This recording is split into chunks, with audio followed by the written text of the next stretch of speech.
This presentation concerns the work of online music creators, mainly focusing on YouTube and Patreon, as a means to understand how the economies of these niche activities build into examples of the self-authored, digitally mediated career. There are a number of positions and perspectives to keep in mind throughout this discussion. The first is Hesmondhalgh and Baker's overall research question: to what extent is it possible to do good work in the cultural industries? This is important because it queries what sorts of trajectories are being advocated for or taught within music programs, essentially by querying the quality of the subjective experience. The second point is Canham's call to shift the music career's counselling focus by requiring music tutors to play a more central role in the career's counselling process. Whilst her focus is upon classical music, the same principles can be applied to all music courses. Canham points out that the aim here is to assist students and early career musicians to become more skilled at the change process.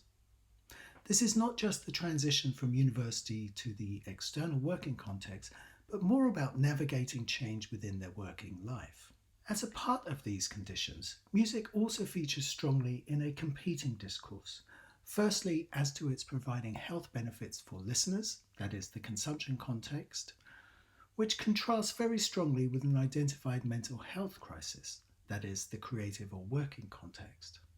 When these points are combined, the overall query becomes how to improve the quality of the subjective experience whilst counselling students to take risks within uncertain conditions to self-author their careers. Self-authorship is important here because it is an integral part to managing the change that, among others, Canham refers to. In addition, there are also a number of issues for courses and the sector to consider. Among these include, as observed by Bridgestock, the condition of working life has rarely been addressed as a core part of music studies, even though most graduates will be self-employed.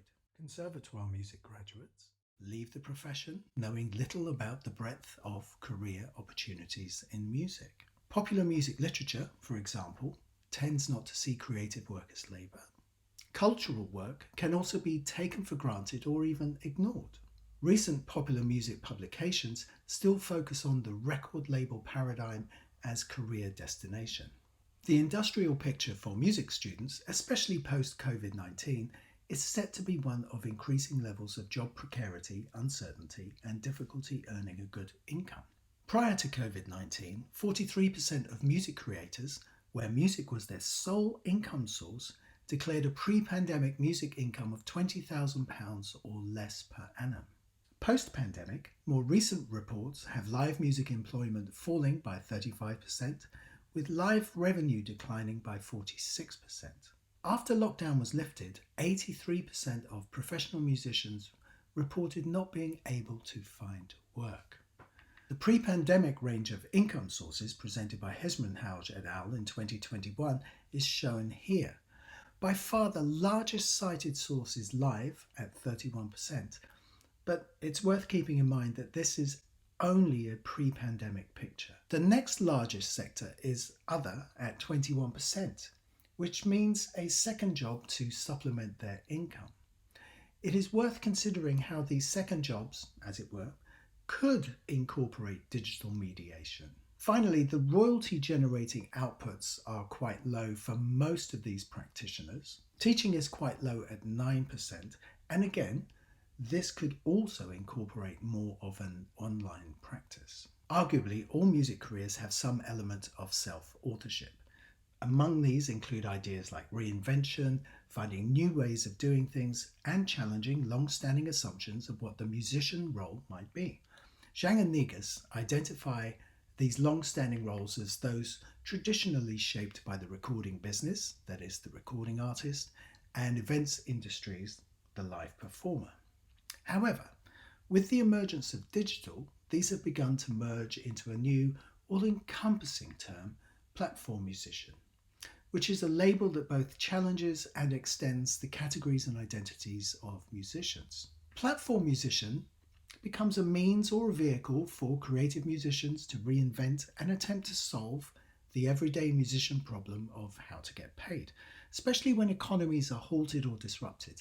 not just by cycles of innovation or entrepreneurship, but also a pandemic. Therefore, the label platform musician combines aspects of creative music work, adaptive career identities, and entrepreneurship. The business focus of the platform musician can best be summarized using Allen's term digital first paradigm. What this means is that digital becomes the testbed and launch site for a range of developmental activities. Some of these activities can be the springboard into other domains. Amongst these, they can include things like sample packs, performing at live events, live streams, private lessons, weekly video calls, conference appearances, sponsorship deals, and app development. In other words, they do not start out selling or streaming music, even though their material is also available in this format, but instead develop and devise more broad merchant-based activities. Whilst Hrax's model, shown here, has some issues and absences, it does capture some of the types of tasks required of platform musicians. Most of the practitioners in this study are not household names, but they do provide useful evidence of creator incomes in general and what music work can entail in this online domain. All use video as their primary communication method to build their fan bases and to service the needs of the broader communities they create and are situated within. Depending on platform choice, focus, and community, some creators have been able to generate quite significant incomes. For example, the 8-bit drummer, who uses Twitch, primarily focuses on live streaming drum performances as what I interpret as part of a nostalgia gaming music community. In 2021, they earned $845,000. Therefore, platform musicians represent a self-authored account of their attempt to fashion a channel of interest, consolidated over time into one that has the capability to earn revenue.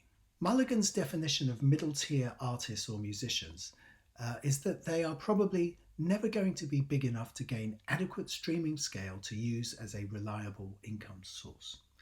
Therefore, these musicians and artists need to develop income streams across a number of monetized platforms. This definition applies to any musician for whom scale is a problem. This problem of scale renders this middle class of artists, as referred to by Spotify's CEO, to act more like the squeezed middle of streaming. For middle-tier artists, the advice from Spotify's CEO changes from using streaming as income source and instead towards using it more as a catalyst for a wider range of creator incomes, thereby exposing a dualist function that most higher education courses will not account for. A potential solution to this issue of scale and monetization of smaller fan bases was originally proposed in Kevin Kelly's 1000 True Fans theory. Kelly's original formulation argued that creators only needed to engage a modest base of true fans, i.e. those that will buy anything you produce, set at $100 per fan per year, which would result in an annual income of $100,000. However, these actual amounts would fluctuate depending upon the number of available true fans or the uniqueness, desirability of the offering. Whilst at that time Kelly acknowledged that the theory remained largely untested with the lack of available evidence, once ad-supported revenue becomes established, where there is also the emergence of platforms capable of monetizing fans, such as Patreon, become established, where even microeconomies and micropayments are possible, then Kelly's idea becomes a more realistic proposition for middle-tier artists and musicians to pursue. For this study, I focused on music creators with YouTube and Patreon accounts with large enough subscriber numbers to facilitate a useful comparison with Hesmondhalgh's reported musician incomes and to correspond with Kelly's True Fans theory. The assumption here is that for most of these artists, fans are initially found using YouTube, with a small percentage of these converted to paying subscribers via Patreon. This slide shows the different platforms used for music distribution by the survey respondents to Hesmondhalgh et al. In 2021. In this, YouTube is revealed as the platform with the highest number of uploads and usage.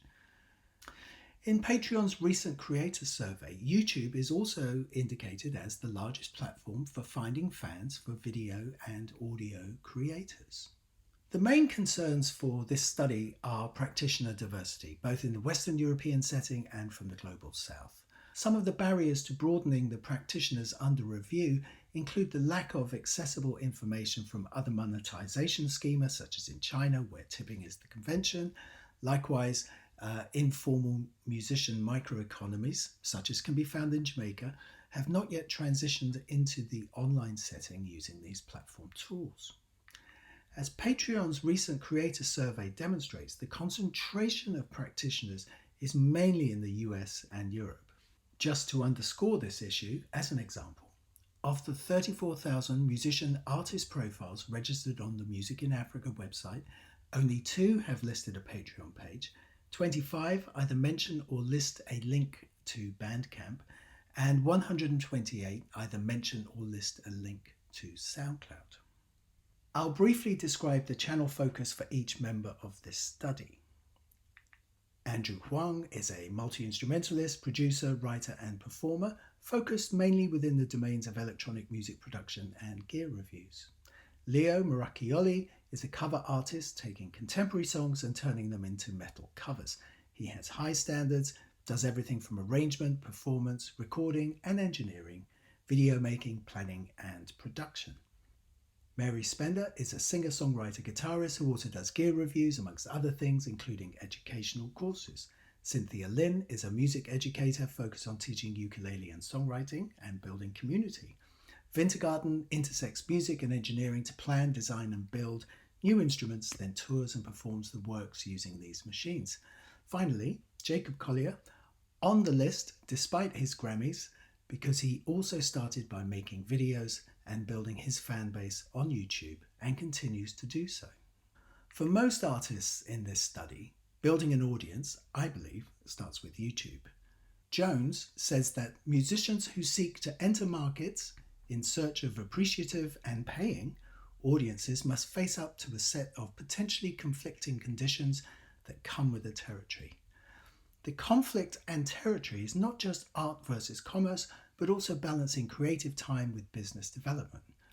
As an aspect of business development, growing subscribers on both platforms can take quite a while, though it should be noted that for most of these artists, they all attest that they probably didn't really sort of start taking it seriously until quite late. So someone like Mary Spender says she didn't really start to build her channel until 2017. Significantly, Patreon can tend to be quicker once there is a reasonable fan base established on other platforms, such as on YouTube. Much like any business, these subscriber numbers and therefore income are subject to the vagaries of subscription economies. What we can see here is the potential effect that loss of Patreon subscribers could have in respect of income. For the purpose of this study, YouTube's ad remuneration rates have been conservatively set at $1.52, which is £1.10 per 1,000 views. The figures from YouTube shown on screen are for video earnings via ad-supported revenues over a 4-month or so period. So what we can see here is during this 4 and a bit month period, Andrew Huang streamed 6,122,000 or so videos, which is roughly, based on YouTube's ad remuneration rates, approximately $9,300. Leo Maracchioli streamed 34 million times or thereabouts, which is equivalent to $52,225,000 over roughly the same period. Very few artists publish their monthly Patreon earnings, so precise breakdowns of subscriber numbers for each available tier, additional upselling and merchandise sales is not available to us. To arrive at usable figures, a weighted average was compiled based on the assumption that most subscribers will probably select one of the first 3 tiers. On screen are approximate figures for each artist, which essentially reveal a more improved picture of potential monthly and projected yearly revenues. What's important to appreciate here is that there is a minimum, and that minimum is basically that, someone like Andrew Huang has 638 subscribers. So if all 638 paid $1 a week, because he charges subscribers weekly, then that's $638 per week. So that essentially sets a minimum benchmark. If you multiply it by 4 for a kind of a calendar month, you're looking at slightly over $2,400 per month. What we can also see in this is, say, someone like Cynthia Lynn, who has a very large number of subscribers, 5,358. Her subscriber average, I believe, is about $5.33. And that translates into about $28,000 per month, which is $342,000 per year. Now, the important thing to sort of get also about these figures are that they are projected. None of us will know just from looking at Patreon, and even if we use tools like Graphtreon, we can only really get approximates. A number of these artists also have music on Spotify. I've loosely categorized these using Spotify's own profile models. Probably the most revealing item here is the size of Murakioli's Spotify monthly listenership, which approaches levels of an established artist. As he also functions as the producer of the recording as well as the record label, that is, he owns the master rights, therefore he receives mechanical royalties and not just the performer artist royalty. So mechanical royalties form the majority share of royalty payouts for all streaming services. Therefore, Murakioli's long-term investment in recording covers reveals a potentially better economy. This additional economic dividend is only possible due to his video making activities as the catalyst, and not due to the more usual playlisting and promotional activities advocated by streaming services. These artists and their activities also demonstrate what Jacques Attali refers to as an economy of repetition, whereby they produce a range of artifacts from their music practice and related areas of interest, primarily in video form. In this sense, they are developing not just videos and material products, but more fundamentally what Rose identifies as seeking to enterprise his or her life and self through acts of choice. My belief is that career building, especially digitally mediated portfolio working, should start early. Yet, even if careers building is viewed as a follow-on activity post-graduation, undergraduate students will still need the careers counselling, scaffolding, and understanding to be able to work in uncertain times. In other words, this issue is inescapable. Here are some suggestions that can be actioned either by courses or the university. Amongst these include using recent graduates as case studies. Ideally, courses should concentrate on those students that demonstrate agency, self-authorship, and the use of digital methods. From my perspective, these three are absolutely important to be able to achieve this kind of digital portfolio working career model. At Westminster, there is a free 60 credit PG Cert that's starting this year in 2022. The methods outlined here show that there is not a particular type of approach that can be considered as better when considering how to develop digitally mediated careers. Musicians can focus on a single platform, like the 8-bit drummer, or across a range of services. Courses should also incorporate evidence from a variety of sources, such as Hesmondhalgh and Baker, Canham, and Grosson Musgrave, and use this information to better inform what is good work and how to improve the subjective experience. Whilst this is not new, musicians have always struggled to be adequately remunerated. Based on comprehensive reports such as Hesmondhalgh et al. In 2021, musicians and music creators' income essentially resembles a low-wage service sector, which runs counter to most expectations and aspirations.